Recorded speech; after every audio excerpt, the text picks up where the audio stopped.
I wanted to start by echoing my comrade Nick and just kind of reiterating the thanks on behalf of G-Rebels to the Workers' World Party, specifically the New York branch, and also even more specifically Teresa and Monica.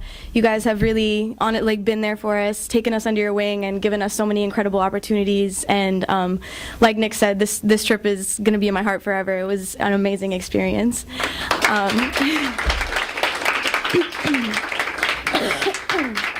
So I decided to, I took a bunch of notes while we were there.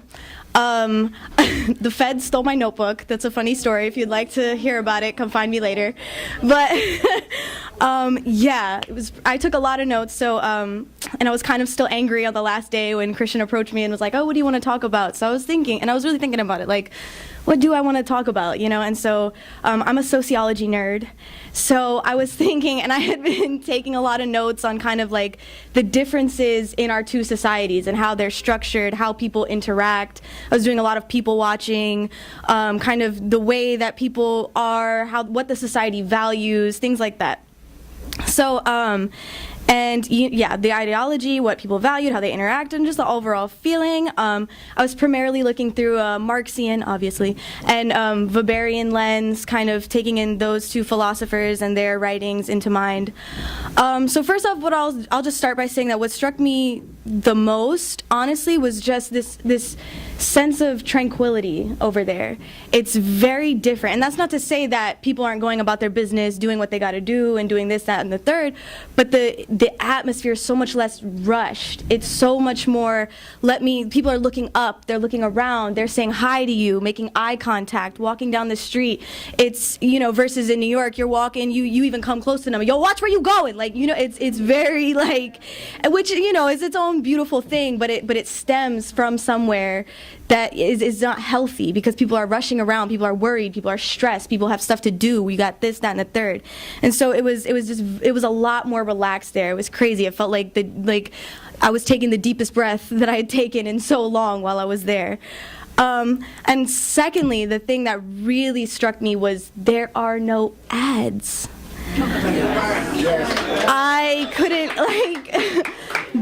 let me say that to you one more time, there are no ads, you know, and in the United States that's such an issue, because you have so much coming at you all the time. It's sensory overload. You walk outside your house, you're on the train, you see ads, you're in the train station, you see ads, you're walking around, you see billboards, you see this, you see that, you open up your phone, it's ad after ad after ad about this and that, and now they're targeting you. So now, like, you know, oh, this conversation that I had with a friend yesterday, and now all of a sudden it's showing me that same ad. It's a lot. It's a lot of information to constantly be thrown at you and to constantly have at you, and actually that is, sociologists talk about that, in which under capitalism there's this illusion of choice, and so people think that if you have all these choices, well then it must be great, but actually what happens is it becomes overwhelming, and then it's too much, and then you can't make a choice, or you become depressed because you feel like you made the wrong choice. You're constantly worried about what, you know, and so this is just not a healthy way to live. And so over there's no ads. They do have billboards,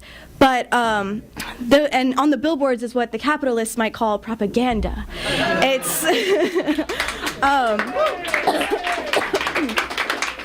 which I have two responses to that. The first, what country doesn't promote their own certain ideology? Every country does that. That's normal. I mean, you turn on the TV and everything you see is promoting this dog-eat-dog culture and worry about yourself in the United States. So why would it be any different for another country? Just a thought. But the propaganda is actually promoting political participation, and it's actually ads saying Cuba is yours, Cuba is ours, the people are the revolution. You know, there's billboards about Fidel and about Che and about all these things, and they're actually advertising the elections in Cuba, because there's elections happening.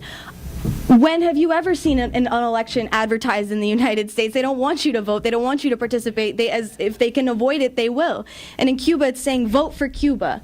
The elections are coming up. The direction that the country is going to go in is in your hands. Promoting, you know, this unity. There's countless billboards on solidarity, on unity, on diversity, on all these other amazing things. And it's like, you're driving down the road, you're seeing the beautiful scenery, and then you just see this billboard that's like, socialism gave us this, or all Cuba is yours, or the Cuban people will prevail, like Viva Cuba, all this other stuff. And you're just, driving. It makes you feel good. It makes you feel, like proud of your country. And that's something that I noticed all of the Cubans have. They have this pride in their country, and it's just and it's beautiful, versus here, it's so different. There's nothing to really have pride about. It's nobody wants to claim this place. And so it was so stark, the contrast between the two societies. And so I was also watching the way that people interacted and how they treated each other too. So while you're walking around, there's no fear in interaction. I'm walking down the street here, and I'm cautious. Somebody's trying to talk to me. I'm like, sir, I don't know you. I'm gonna keep it moving. Like, because you don't know, and we're brought up to have that fear, to have that you don't know who this person is. Be afraid of people you don't know. This could happen to you. That could happen to you. Crime has been going down. Crime is at a historic low right now. But if you turn on the news, if you walk outside, you're convinced that somebody is going to come stab you, and that promotes this culture of fear. You become distrustful of your neighbor. You don't know, constantly everybody's looking over their shoulder, not trusting anybody. You don't care about other people because you're taught to only care about yourself. So versus over there, it was so open. It was so, even riding the buses. All of I'm assuming everybody took public transportation to get here. You're on the train, rush hour in the morning, people are fighting, people are pushing each other, people are angry. How are you angry at 7 o'clock in the morning? Like, people are angry over nothing really. And then over there, we're riding the buses, it's crowded, but people are making room for each other. People are like, hey, primo, come here, let's come stand next to me, da da da. And then somebody in the front of the bus, somebody needs to get off at the back of the bus. Everybody's making room. Nobody's like, oh my God, here we go. Everybody's, making room for each other, helping people down the stairs to get off of the bus. And something as little as that is just so telling about how people view each other in that society. Versus over here, you're not, honestly, and I'm guilty of it myself, unfortunately. It's like, you sit on the train, and sometimes you see something and you're like, oh, I don't know what's going on, so I'm just gonna, mind my own business. I don't, and that's horrible. That's not how we should feel about each other. We should be a community.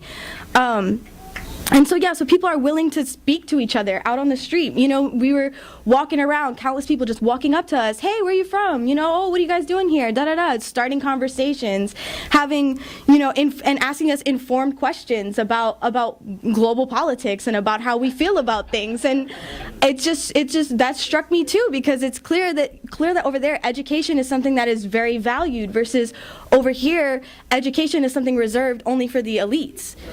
It's reserved. It's purposely withheld from certain groups of people. So our populace is just not as educated, and that is, like Raphael was saying and Nate was saying, in the richest country in the world, that's just unacceptable, completely unacceptable. And so like I said, they're walking up to us asking us, oh, so what are your opinions on this? What are your opinions on the blockade? How do you feel about that guy? How do you feel about, like all this other stuff? And it was we're sitting there having these long, lengthy conversations with somebody I don't even know, and then ending the interaction, have a great day, it was so nice to meet you, wow, I'm leaving it feeling so positive, feeling so energized, feeling so happy. And also, another aspect that I noticed was I was also paying attention, just as a woman, just paying attention to what is the differences over there in the way that women and femmes are treated. And like Nick was talking about with the FMC, there are their own specific issues that they have to address, and they are very open about it, and they're dealing with it. But I guess as a woman, I felt like I was in much less danger than I am over here. Over here, I'm walking home at night, I'm scared. I have a weapon on me at all times, just in case. I've been followed home before. I've had men assault me, grab me, curse at me for walking past them and not acknowledging them. How dare I? Over there, completely different.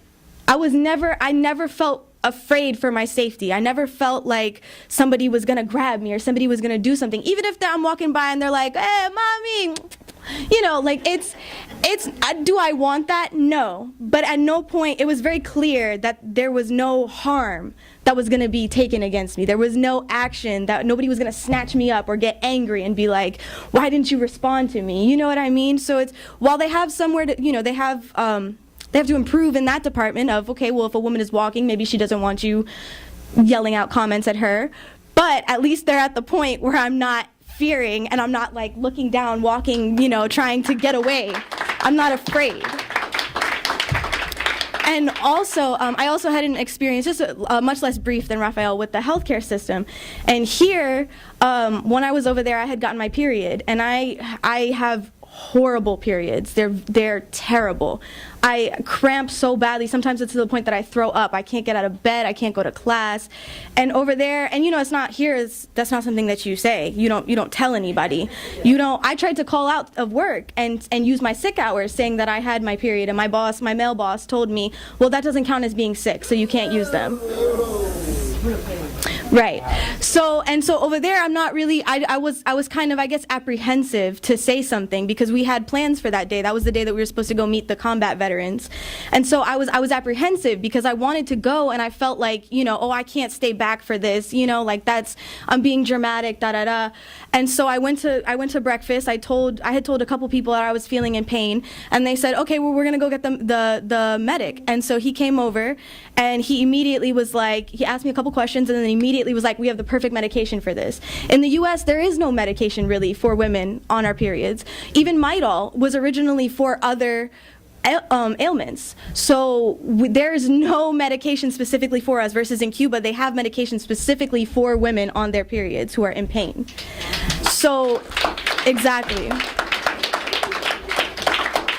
And then on top of that, you know, again, and this is this capitalist mindset. I felt like I had to be there. If I wasn't doing something, I was wrong, or I was lazy, or I was being dramatic. And over there, and Yanela, one of the ECAP directors, she was like, no, you need to rest. You're in pain. You need to go back to your room and go take this medicine and go take a nap. And I started crying because I was so relieved. I was like, thank you so much. I want to go. And like, again, just a small interaction like that just shows about how people care. You know, I'm told by my boss here, no, you need to come into work. You can't use your sick hours because even though you're in immense pain. And over there, I'm told, you know, we're just going to, you know, sit somewhere and hear some people talk, and they're saying, no, go rest, take the time that you need, you know. And it was just very powerful for me to experience that and to see that and to know that, wow, there's a country where people think like this, where people care about your well-being. And so yeah, so in that same vein, it was very clear that the Marxist and the communist ideology had been accepted and is an integral part of that culture. And it was amazing to see. A lot of the times when we would be walking down the street, people came up to us and they start talking to us, and then they're like, oh, you're communist, right? And so we're like, yeah. And so we start talking about ideology and, you know, nerding out with each other, getting really into these conversations. And also, you know, the people, they really believe in the revolution, even if they have their own critiques of it. They were Yanela and several other ECAP directors, and then also people we met on the street. They'll openly tell you, this is an issue that we have, this is an issue that we have, or this is something that I don't like that we need to work on. But it's coming from a place of, we need to fix this to perfect the revolution, to make the revolution stronger. And that was such an amazing thing to see. It just shows the discontent that here you get into politics, you know, you have a political conversation with somebody here, people are screaming at each other by the end of it. People are talking about, oh, they're all crooks, they're all this, they're all that. Nobody here really likes our government. Nobody here is really supportive of our government. We all are distrustful of our government. And over there, the people are the government. So the people have no reason to mistrust the government. They understand their duty in it, and the fact that they're a part of the system. And it was so beautiful to see. And So also, there were so many community spaces, there were so many free places that people could gather and go and just sit and just interact with each other. And community interaction is actually like heavily promoted over there. On the weekend, it's promoted to just go out, go to a park, talk to your neighbor, meet people in the area. And so, and because of that, everybody knows everybody. And when you know people and when you care about people in your neighborhood, it's that much easier to adopt this communal ideology of I'm going to care about everybody else because I know everybody else and because they're just like me, and you're less afraid of that other, which is over here, it's completely separate. As I mentioned before, we're just completely conditioned to be separate and to you know, dog eat dog world and every man for himself and looking out for only ourselves and you know, hustling our way to the top no matter who we have to step on, versus over there it's completely different. Everybody understands that you need to take care of your neighbor in order to have a functioning society, and in order to truly pass policy that makes sense for everybody, it needs to work for everybody. And so I guess I'll close with this. In sociology, there's a lot of debate about, well, at least in, you know, U.S. sociology and in my sociology classes that I take at Pace, there's a lot of constantly, at least once a week, we'll debate about whether socialism or communism is possible. Are these you know, utopias that are written about? Is this even possible? How can we have this? And actually, this past week, I was like, Cuba. Hello. I was saying how, you know, over there, of course this is possible. Over there are no homeless people. No homeless people. 11 million people, and there are no homeless people. Everybody is fed. Everybody has a house. Everybody has health care. Everybody is entitled to education. And this is a country, as was mentioned before, with almost no resources because of this embargo. There are a fraction of the resources of this country, and yet they're still able to take care of their citizens and to educate their citizens in a way that this country, which has enormous amounts of wealth, can't do. And then we want to turn around and ask, is it possible? Of course it's possible. So that's all I had to say for today, but Viva Cuba! I just wanted to make one quick comment addressing, it came up a couple times, talking about police brutality. And I remember on one of the days, Raphael, I think it was me, you and Nick talking to Yanela or Leima, I can't remember, one of them. And they were telling us about how police brutality is like such a strange concept to them because they don't have it over there. If a police officer kills a civilian, that police officer is immediately put into jail.